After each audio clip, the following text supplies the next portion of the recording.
이스라엘 하마스 전쟁의 키포인트, 제가 생각하는 것은 나라입니다. 나라, 국가. 1919 필라델피아를 만드신 이혜경 교수님이 길 위의 나라라는 말씀을 하셨는데, 그때도 우리나라가 없었죠.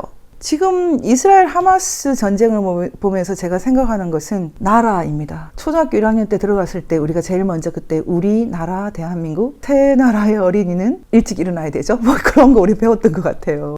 우리나라가 주제죠. 나라가 무엇일까? 얼마 전에 제가 그리스를 갔을 때 테베를 이렇게 지나가는데 집시가 지나간다. 집시 여행이다. 어떤 사람이 그렇게 얘기를 했어요. 집시들이 많이 있더라고요. 국민증을 갖고 있고 국가에서 인정하는 국적을 갖고 있는 사람들은 나라가 없이 떠도는 사람들을 보면 어떤 느낌일까? 고양이들도 길고양이하고 집고양이하고 서로 터세가 있다고 하던데, 나라가 있는 사람이 참 좋죠. 우리는 나라가 없어 보지 않았습니까? 하마스, 여러분, 하마스가 자기 나라라고 느끼는 사람들이 있다는 거죠. 하마스는 물론 나라는 아니고, 어떤 사람들은 하마스를 테러리스트 집단으로 보고, 어떤 사람들은 작은 정부로 보기도 하고, 어떤 사람들은 팔레스타인의 하나의 정당 이렇게 보기도 하고, 다 보는 게 다르죠. 근데 확실한 것은 국가는 아닌 거죠. 국가와 거의 비슷하죠.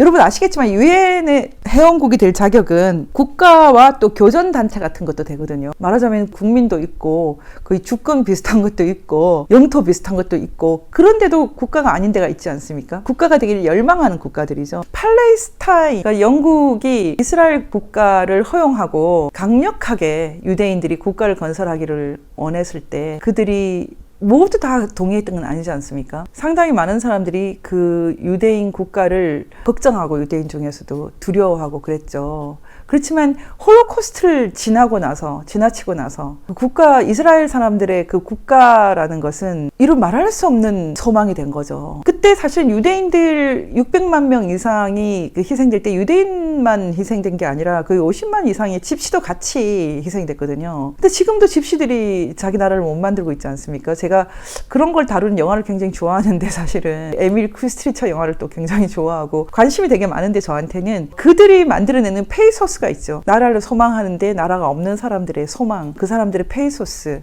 이런 것들, 그건 엄청난 이제 공감으로 또 저희를 인도하는 것은 저희가 식민지를 경험했기 때문이거든요. 이 하마스가 자기 나라인 것처럼 인식하는 사람들이 있다는 것이 굉장히 중요한 것입니다. 이스라엘이 중동 전쟁을 4차 내내 다 이겼고, 가자라든지 아니면 요르단 서안에 사는 이 사람들, 이스라엘이 그렇다고 해서 살지 말라고 하지 않거든요. 근데 이 사람들 중에 특히 온건파, 웨스트뱅크 서안에 사는 사람들은, 요르단강 서안에 사는 사람들은 그래도 그냥 너무 싸우지는 말고 잘 지내자 왔다 갔다 하면서 그런 입장, 온건파가 있고, 하마스 같은 경우는 이제 굳이 얘기하면 원리주의자, 이슬람 원리주의로 이스라엘은 없어야 된다라고 생각하는 입장이죠. 그리고 이 하마스가 그럼에도 불구하고 세금도 긋고 복지도 주고 어느 정도 정부 역할을 하면서 가자 지구에 사는 사람들에게는 나라겠죠. 나라인데 제대로 된 나라가 아니죠. 지금 저는 그래서 이 하마스 통치권에 있는 사람들을 생각하면서 여전히 북한 주민을 생각합니다. 북한 김일성 가족이 운영하는 이 체제를 나라라고 생각하지 않습니까? 나라, 정부, 털을 잡고 아이들을 낳고 아이를 기르는 곳. 갑자기 하마스가 왜 이스라엘에게 이렇게 무리한 도전을 했는지 여러 가지 해석이 있고, 사우디와 이스라엘이 대사급 수교를 하려고 하기 때문에 생기는 문제다. 사우디가 하면은 또 카타르도 하게 되는데, 하마스는 카타르나 사우디가 집어주는 돈이 없으면 또 운영을 못한다. 국민들의 세금 갖고는, 하마스를 지지하는 사람들의 세금 갖고는 안 된다. 기본적으로는 이익의 문제다, 이렇게 보는 시각이 있을 텐데요. 또 어떤 시각은 성경적인 거다. 성경의 아마겟돈과 같은 전쟁은 좀 예언이 되어 있다, 이런 얘기를 하는 사람도 있겠지만, 국제 정치 속에서 제가 보는 키포인트는 What is the nation state? 무엇이 국가인가? 우리 민족을 살게 하는 국가인가? 또 다른 민족도 경우에 따라서는 살 수 있는 국가인가? 이 문제라고 생각합니다. 지금 한국에서 살아가는 많은 사람들이 이 국가의 가치에 대해서 굉장히 등한히 하거든요. 그건 한국뿐만 아니라 지금 현대사의 전반적인 하나의 경향성이라고 할 수 있는데, 이번에 하버드에서도 하마스를 지지하는 사람들이 있었죠. 그래서 이스라엘을 규탄하는 하버드 학생들이 있었는데, 그래서 미국 내에서 이게 굉장히 심각합니다.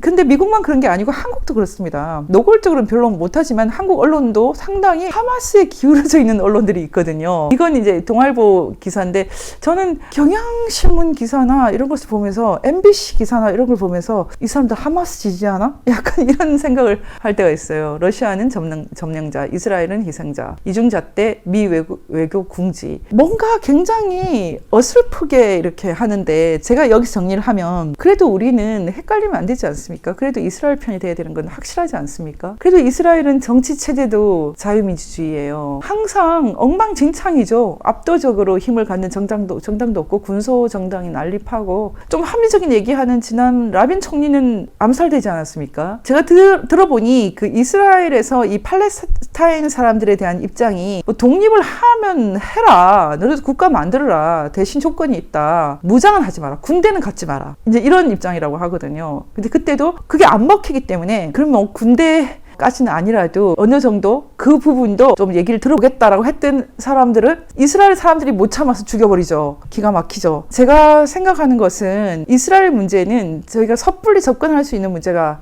아니에요. 팔레스타인 지역에서 어떤 나라가 있어야 되는가, 어떤 나라가 진정한 승자여야 되는가, 이런 문제는 어쩌면 인간의 판단을 넘어서 있는 것 같아요. 그럼에도 불구하고 우리가 이스라엘하고 하마스가 붙으면 뭐 때문에 헷갈리냐, 그냥 이스라엘이지, 깨끗하게 말하고 넘어가자라고 하는 것은, 그래도 우리가 이스라엘에서는 살 수 있습니다. 그리고 자유와 민주주의가 있고요. 그들에게도 방종도 있고, 지금 미국의 뭐 PC라고 하지만 거의 방종 세력이죠. 굉장히 악성 세력이 지금 있고, 지상이 천국은 아니지만 그래도 나라가 있는 게 좋지 않습니까? 나라를 잃는 것보다. 그리고 나라가 그래도 좀 어리석은 사람들도 많이 포용하면서 자유선거를 지켜주는 게 낫지 않습니까? 전문가에 따르면 학자는 좀 되게 힘들다고 말합니다. 이 이스라엘 하마스 문제는 이스라엘 팔레스타인 문제인데, 그렇다고 해서 팔레스타인이 하나의 국가로 독립하기를 원하는 나라도 없지만, 그렇다고 해서 이스라엘의 이 지역을 다 장악하고 팔레스타인 사람들을